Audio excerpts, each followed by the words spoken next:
Hello everyone and welcome to the Dan Priest Show, brought to you by the Kenyon Sports Connection. I'm Matthew Ruskan, and to my left, Dan Priest, head coach of men's basketball. Thank you for being here. You're welcome, thank you.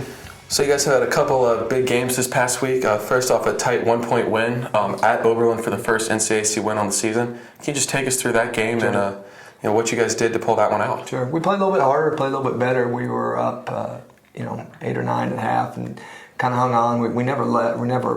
We led the entire game, so the score got a little closer at the end. We missed a couple free throws, but we played a little bit harder. We struggled a little bit to win some close games, so it was good for us to. We made a couple plays. Brian Comey made a couple big free throws for us at the end to give us a 4-point lead. So we didn't shoot great, but we played good enough defense and made enough plays to win. And then this past Saturday, you guys played Hiram at home in a 13-point victory there. What did you guys do right there to get that victory? Well, we guarded a little bit better. They had the leading scorer in the league coming in, and I think he had maybe one basket. He missed a lot of shots, but we guarded a little bit better. We guarded him a little bit better, particularly. And we had a real balanced scoring attack. I think we had 4 guys that scored.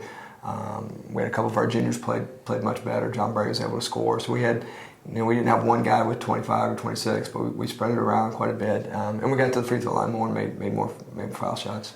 And how do you ensure that in the next couple of games you spread it around more like you did in that game? Sure. Well, going inside, we've kind of talked about we've gone inside but forgot about going inside. So trying to utilize our big guys, not just John and Brian Comey, but Brian Leibowitz and the other guys that come in. So trying to establish some kind of inside attack and then kind of spreading it out from there. But sometimes we go in early and then we forget about it and don't go in later. So trying to spread the wealth there a little bit, but trying to go inside and establish our big guys and our post guys first. All right, so everyone's favorite part of the show, the off-topic topic. We were wondering, obviously you're a basketball coach. Basketball is a big part of your life. So what is your favorite basketball memory? Sure, it's a good question. Well, I grew up in a college town, so I grew up watching Miami, Ohio play and Ron Harper and those guys. So those are kind of memories of mine, and playing, myself just playing basketball on the campus. But I guess in coaching, I was an assistant at Hanover College, and Kentucky actually had a JV team at the time, so I was in charge of coaching the JV team. Kentucky's JV team came and played our JV team. At the time, they had Nazir Muhammad, who ended up playing in the NBA, Oliver Simmons, who transferred and started at Florida State, Cameron Mills, who played at Kentucky in the national championship game. Came as a benefit game. My sister had passed away the year before. The money went to my sister, to a scholarship fund for her. We won by 1 point. So that always kind of sticks out to me. It's kind of a neat deal. And that sounds like a pretty good one. Rick Pitino was he was the head coach at Kentucky at the time, and so it was a neat deal personally and professionally. That's pretty sweet. So now jumping back into the upcoming games. Recently, you guys have a low 3-point percentage. Mm-hmm. How do you improve that? And then if it isn't working in a game, what do you do to augment that scoring? Hopefully make more shots. I hope is one way we can improve.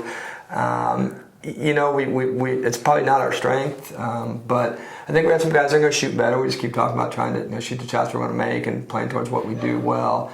And I think we will start making a few more, but. When we haven't shot it well, like yesterday or Saturday, we're able to go to the foul line, able to do a few other things.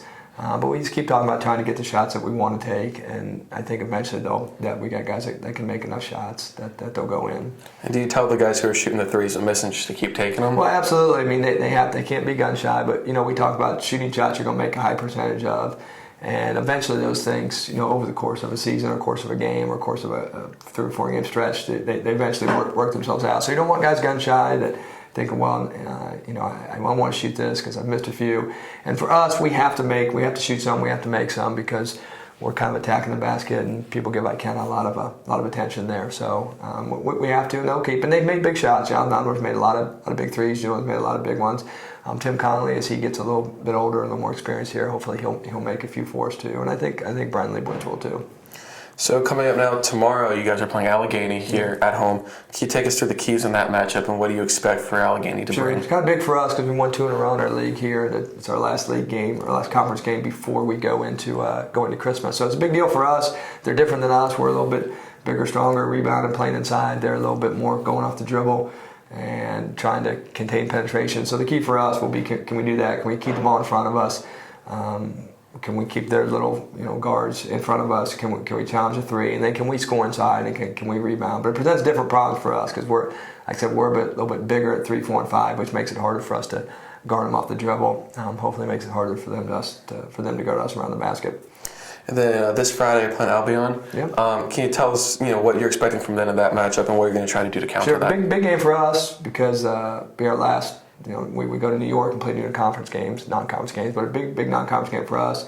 It's actually coached by a former college teammate of mine, so it'll be kind of a neat deal for me. A personal rivalry. Yeah, my college coaches are going to be here, so it's a big deal for us. They're 5-2, much better than they were a year ago.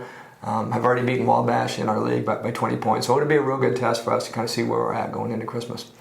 All right, well, everyone, Tuesday, December 10th, that's tomorrow at 8 p.m. versus Allegheny. Come on and support the guys. Coach, thank you for being here. Appreciate it. Thank you very much. For the Kenyon Sports Connection, I'm Matthew Ruskan. Thanks for joining us.